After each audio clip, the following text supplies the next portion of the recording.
My grandfather is 95 years old and doesn't have long left in this world. There's nothing but a mess of tubes and wires to tether him here with us.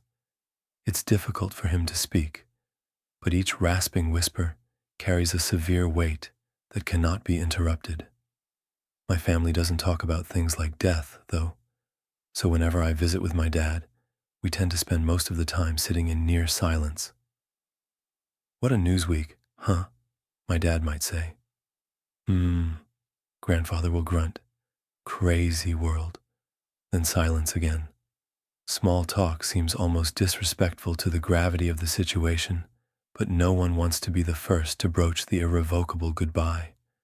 When the silence gets too loud, my dad will start to fidget with his phone or pull out a book until one of us makes an excuse to leave. That's how it went yesterday, with my father mumbling something about a dentist appointment and hurrying out the door almost as soon as we arrived. "You'll stay, though, won't you?" my grandfather asked when we were alone in the room together. "You'll listen to an old man's last secret." This was it then. The end of the road was in sight. "Would you like me to call Dad back?" I asked. Grandfather shook his head as far as the oxygen tubes would allow it to turn. I'd rather he didn't know. I already knew some of the story he told me. It began when my grandfather was 20 years old, living in Nazi Germany. He'd been working forced labor on a farm, but managed to smuggle my grandmother and infant father out of the country, hidden in a grain shipment. He was caught almost immediately and sent to the concentration camp at Buchenwald, where he endured the next 2 years until he was liberated by Allied forces. "You don't have to tell me what happened there if you don't want to," I told him. I wasn't sure I wanted to hear the gruesome details, but he was unusually animated, persistent, promising it was something that needed to be said. He wouldn't have survived the ordeal if it hadn't been for a friend he met there, a Nazi officer, a Rottenführer. Squad leader had taken a special interest in him because of their striking similarity in age and appearance. The two would sit on either side of a barbed wire fence and swap stories about their childhoods. My grandfather would talk about my grandmother, how beautiful she was, how he wouldn't give up until he found her again. The SS officer had gone straight from the Hitler Jugend to the army. He had never been intimate with a woman. He became enraptured in my grandfather's tales of romance. The two became close friends, despite the circumstances. The officer twice spared my grandfather's name from work assignments that meant certain death. He would often slip extra rations through the fence, rations my grandfather would then share with other prisoners. It wasn't a good life, but it was life, my grandfather said.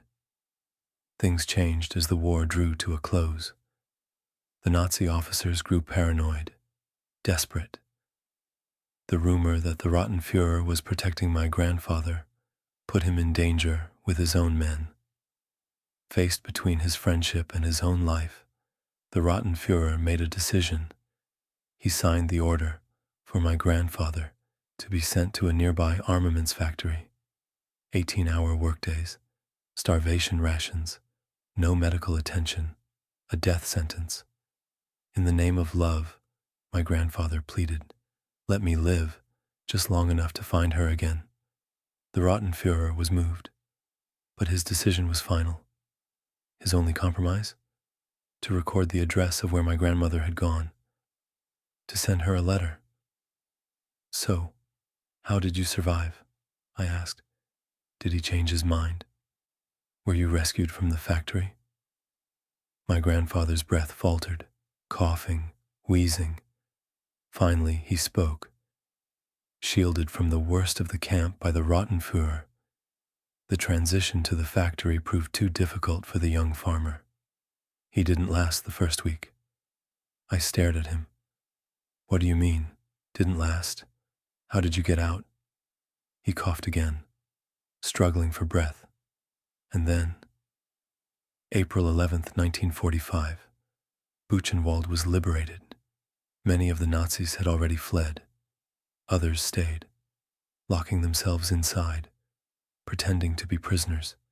The SS officer gave the information, gave the address. He boarded the next transport ship to America to find her.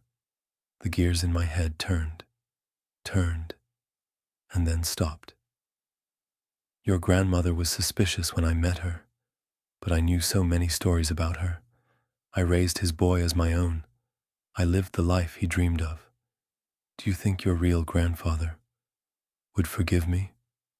I didn't have an answer for him then, and I never got another chance. He died in his sleep that night, after a long and happy life. That wasn't his.